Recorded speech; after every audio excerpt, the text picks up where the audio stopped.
of the dominant powers of the time, which was England, Russia, America, but see there, Ethiopia also up on there. France get a blind, but France was under occupation by the fascists and actually allowed the fascists to walk in and take over the whole country without opposition. Because we know the history of the French Revolution and Robespierre and these men. The Jesuits have their people all throughout in different names and brackets. But the understanding of that victory of the Allied forces consisted of Protestant and Orthodox countries against fascists, and not just Japan, because Japan was part of what they call the Axis powers, right? Which was Italy, Germany, and Japan. But all of them was working for the Pope. And the Pope was already assured that after they conquer the world, they would make Roman Catholicism the only religion of the world. That's why that Pope of the time was called Hitler's Pope.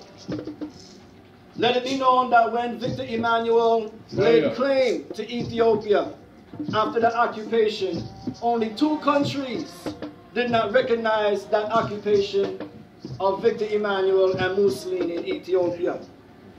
One country was Mexico. What was the other one?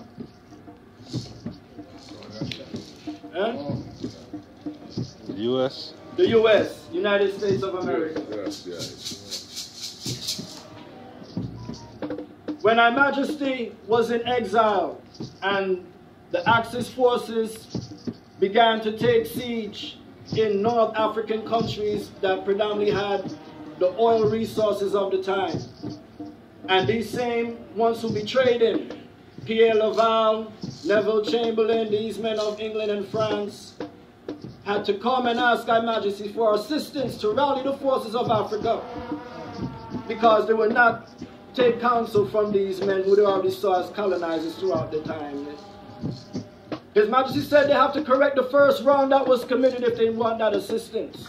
And the first wrong committed was the invasion of Ethiopia and the appeasement of Ethiopia, not to give it assistance, but leave it as a sacrifice to these powers of the time. So the first country that was bombed by the Allied powers was what country? Poland. The first country that was bombed was Italy.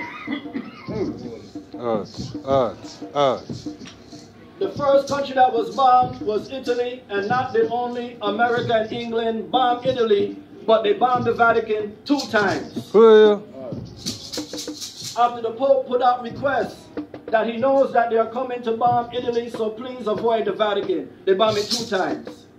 And they bombed it on the day, November the 5th, which is a day that was celebrated in America and in England as Anti-Pope Day, when they would burn the image of the Pope in the streets of Boston as well in the streets of England.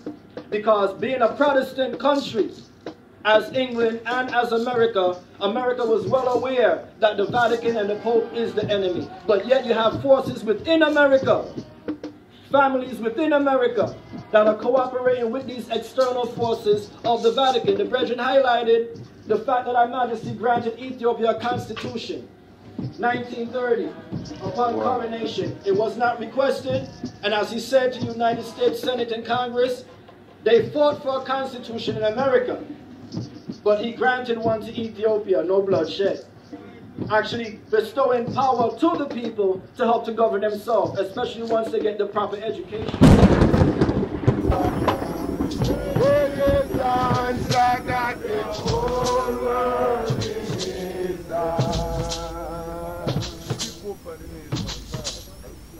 Jaga,